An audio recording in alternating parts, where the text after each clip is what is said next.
Joining us right now is Jim Kenney, the Democratic nominee for mayor in the city of Philadelphia and the leading frontrunner to be the next mayor of the city of Philadelphia in the November 3rd general election. Mr. Kenney, thank you very much for being with us on 900 AM WURD. My pleasure, always nice. It is weird to start referring to you possibly as the mayor after being with you. Jim always works. Okay. Well, Jim will always work. Okay. Well, Jim, let me ask. You served in city council for 23 years. Yep. You left in January of this year. Mm-hmm. I remember speaking to you on the radio show, City Council Live, and you were torn about your decision about whether to run, whether not to run. What finally was the reason that made you run? And are you surprised that in possibly a couple of weeks, you'll be the next mayor? Yeah, I mean, the decision to run is momentous in your life because you're giving up a job that you've had for a long time and a job that I frankly liked very much. And you know that if you don't win, you're kind of probably out of politics for the most part, and that was okay because that was a consideration. And I guess in the beginning, what I intended to do was run a really good race and try to win. But if I didn't, I would have put my best foot forward and been marketable in the private sector. But as things would happen, as God was willing, I did receive 56% of the vote in the primary, and very, very happy to have received 46% of the African American and Latino vote in the city. And I think that says a lot about the coalition that we built. More it says about the coalition than it does about me personally, because we put together people who had never worked together politically for forever. South Philadelphia and Northwest, I mean, and Center City and the Northeast, and I mean, we really did a great job in putting all these folks together to build a coalition that can move the city forward. How critical was that coalition in your primary election? Many folks thought you might not be able to put together that kind of coalition with so many candidates. Looking back, what was that key moment that you said to yourself, darn, I could win this? It was sitting in Marion Tasco's dining room with Dwight and Sherelle and Cindy Bass and Steve Kinsey. And I mean, it was like finally starting to dawn on me that with this group of folks who are well respected, well regarded, good elected officials in their own right, either newly elected or been in office a long time, that if they had the faith in my ability to bring this coalition together and to make it work, I thought we really had a good shot at that point. You're going to possibly, I mean, unless something happens, you'll be the 99th person to become mayor. How have you started making that personal transition in your mind? Because as you know, there's a big difference between running for office and then governing. How have you started to make that transition? Well, I mean, it was kind of awkward because we couldn't really do the transition in a public way. I mean, but you can't transition from one government to a next, the size of the city this is and the number of employees and the size of the budget we have. You can't do that from November 4th to January 4th. It's just not physically possible. So we've been working on reviewing a new organization chart, trying to figure out people who would like that we want to stay, that they want to stay, people that may be moving on, whether we go nationally for searches for folks or whether we stay locally, who inside the department can move up, an individual department can move up. So there's been lots of, it's been daunting, but it's been kind of exciting and exhilarating too to think about, people that have worked for the city for a while and really give them an opportunity to blossom into another level. And I'm a person who believes that you manage by allowing people to do their jobs and not micromanaging them. And I'm looking forward to seeing people really bloom and blossom. Now there are going to be problems that we're going to encounter. There's going to be tragedies that's going to happen. People are sadly going to lose their lives on our streets. We're going to try to minimize that.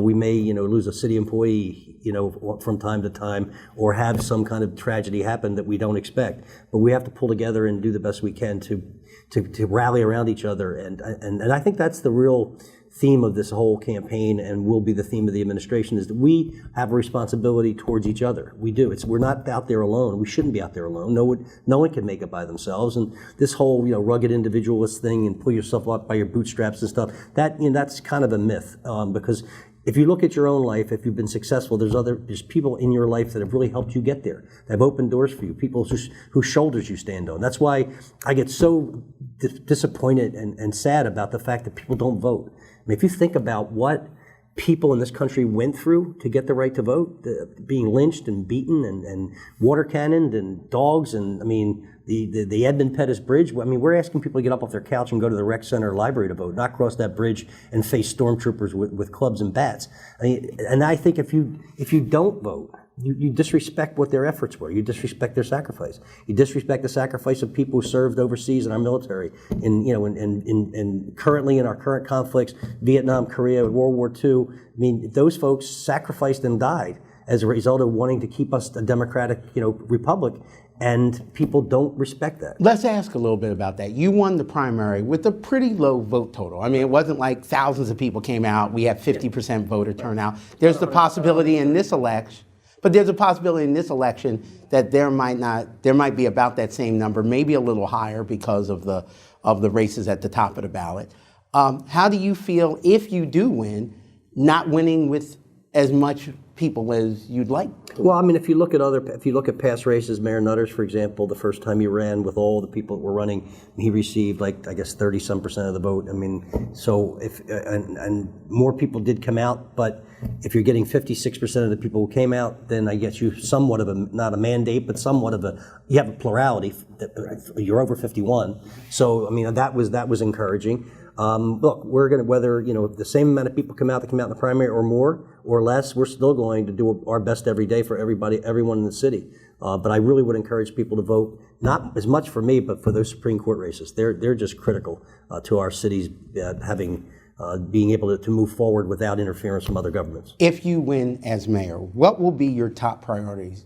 What do you want to have your accomplishments in your first 4 years? Because you've had time to think about that now. What do you want to do? I would like to see that we are committed to driving down the poverty needle. We're committed to getting kids, all of our 3- and 4-year-olds that are eligible, get into pre-K. We're looking forward to dealing with our re-entering returning citizens from incarceration in a different way, so that they're home for good and not going back to those bad places, that they become productive citizens, that they can contribute and help raise their own families and make their neighborhoods better, and have some self-worth and dignity about themselves. I think no one's gone that far that we can't get them back, and I have faith in everybody that we can help them redeem themselves. So I think just looking at all the social issues we're dealing with, I mean, having a better relationship between the community and our police force, our ultimate choice for police commissioner, which I won't divulge right now, I think is just really teed up to do that and to keep that and improve those relationships. We just need to care about each other more and help each other more get through this life. Let me bring that up because you just brought up the police commissioner. I assume that you already have a person in mind that you want. Can you let us know if that person is going to be in the department? You have said that person will be coming from inside the department. Let me tell you the reason why. Okay. I mean, I think Charles Ramsey's he's a wonderful person, a terrific person. He's been a terrific police commissioner, and we don't need someone coming in from outside that needs a year or so to learn every leader in the city, every advocacy group, every citizen group. We have people in our department right now, the person I choose and people that'll stay, even if they're not chosen as commissioner, have those relationships with every organization and group in the city. And I think that's really important in continuing community policing progress, not having someone who's brand new and needs to learn everyone's name and personality. The leading speculation person is Richard Ross. I know you won't tell me that, but is he on the short list? I can't confirm or deny. Well, that's good. Well, we'll find out soon. Let's talk about the poverty rate. Philadelphia has a 26% poverty rate. Let's talk a little bit about that. How do you get that down? Other mayors have tried to do it, have been unsuccessful. How do you do it? Well, first of all, you have to start with education. I mean, you have to start with pre-K is the kind of building block of the next generation of success, the next generation of learners and earners.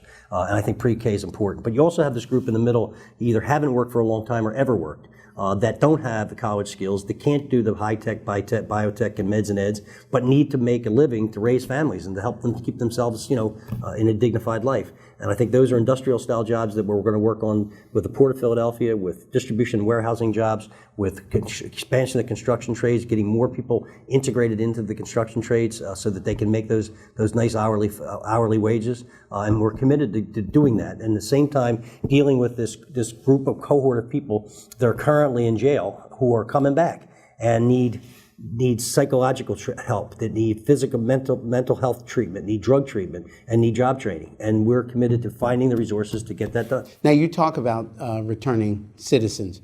Are you looking at doing the training for folks that are in the city's prisons already, or folks that are coming out of state prisons First of all, as well? you have to understand that there's about 8,000 people, 7,000 to 8,000 people at any given time in our county system, which is the House of Correction, Kern, Fromhold, Riverside. 70% plus of those haven't been adjudicated guilty of anything. They just haven't been able to make bail.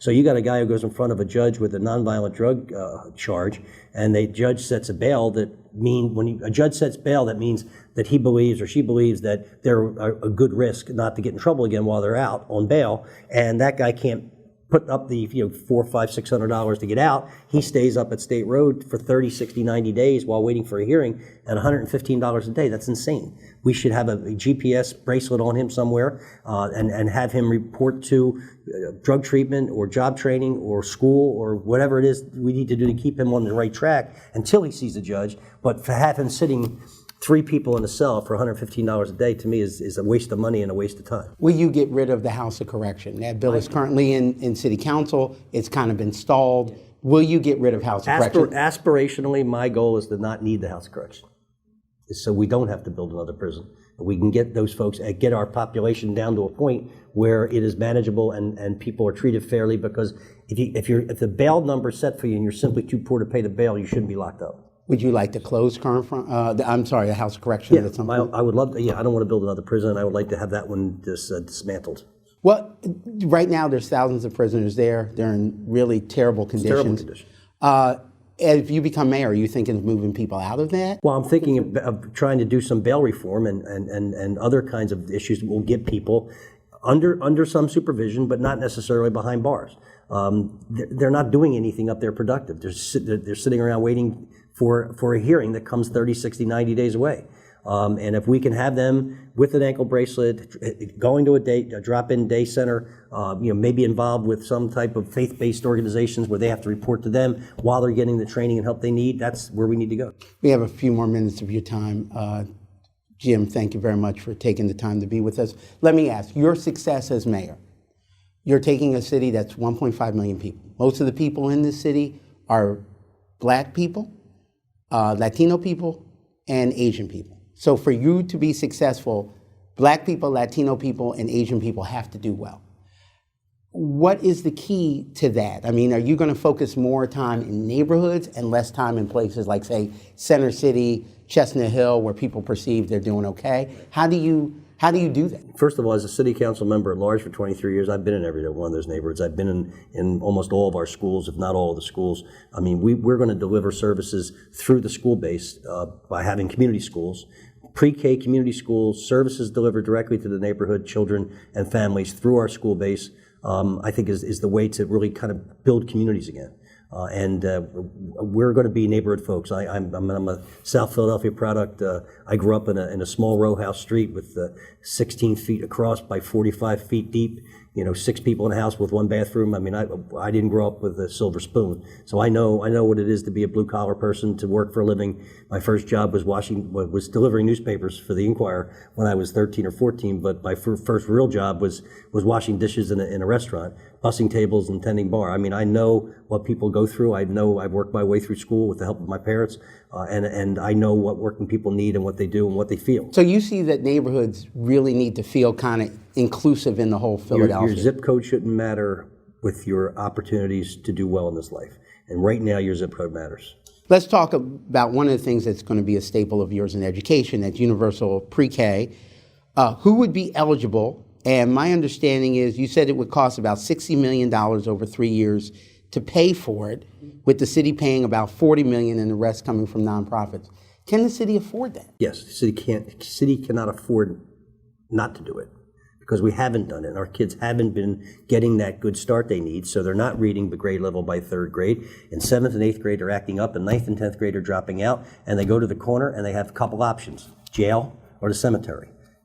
It's not viable. It doesn't work, and we need to change the narrative. And that's a priority we're going to get the money to pay for. We're going to retool some of our departments. We're going to have some savings in there. We're going to spend some money. We've already talked to the PIDC, which is the lending agency for the city. It's kind of the industrial lender, and they're interested in talking to high quality pre-Ks to have them low interest loans, to expand their seats. I mean, there's lots of things we can do. There's empty school buildings that are usable, and we can get.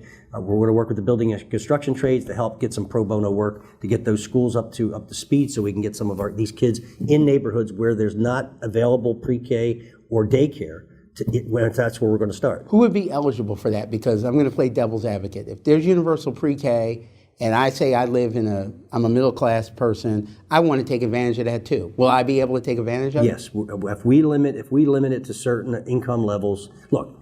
The people who are wealthy will send their kids to a high-quality pre-K and pay for it. The people who aren't wealthy don't have a choice. So if we set an income limit, we're going to eliminate some percentage of people, which we don't want to do. So I think the best way to do at this point, unless we see that it's not working, is to not have an income limitation. And I think that, again, the people who can afford to pay for kids pre-K, they'll pay for it. The people who don't have an opportunity to do it now, we don't want to exclude any family. My final question is about license and inspection. You said the current L&I Commissioner, Carlton Williams, will not be your L&I Commissioner if you're elected. Why not? Because I think that he's been put in an untenable position, not given the resources necessary to do his job, and has had, from the day he got there, people within that department who have done nothing but backstab and cause him grief, and his position of leadership is now untenable. So we need a fresh start there. It's not Carlton Williams' fault. He's a good man. He won at one point in time. He won the Dilworth Award for the best employee in the city. Will he stay in the administration? We'll talk about it, but I mean, he can't stay there. It's just not workable. Well, the mayor this week also announced an audit of L&I after claims in the newspapers that inspectors were not doing their jobs. Do you support that audit, and would it continue under I think the audit should have been done much sooner than now. I mean, you don't wait till this crisis to fix the problem. And I think that L&I was a stepchild of this administration and other administrations in the past years. And, they were given more and more responsibilities and less resources. And it's a self-defeating, self-fulfilling prophecy that they wouldn't be effective. And then Carlton goes over there as a good soldier to try to fix it. The people who thought that they should have got the job instead of him start backstabbing him and causing him all kinds of grief. And it's just an unworkable situation that needs to be fixed. And it's not Carlton Williams' fault. Final question to you. If I'm an African American, I'm a Latino, and Jim Kenney becomes the 99th mayor, why should I think that Jim Kenney's going to make my life better than, say, previous mayors, African American mayors? Why should I have a hope? Because I have the passion and compassion to understand that people's needs are serious, and people's ability to meet their potential is just a driving force for me. And remember, I am a student of history, and I'm an American of Irish descent. When the Irish were here and past generations, when they first came here, they were the rabble of the world. They didn't speak English.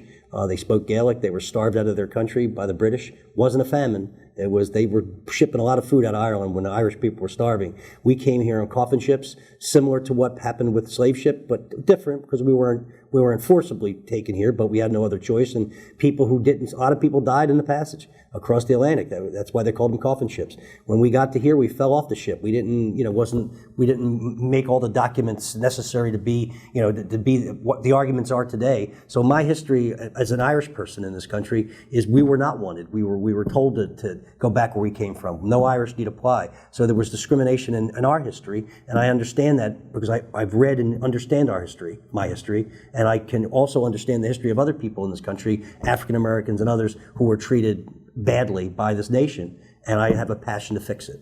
Jim, on behalf of the citizens, we hope you well in your journey. And remember, it's not just me, it's all of us.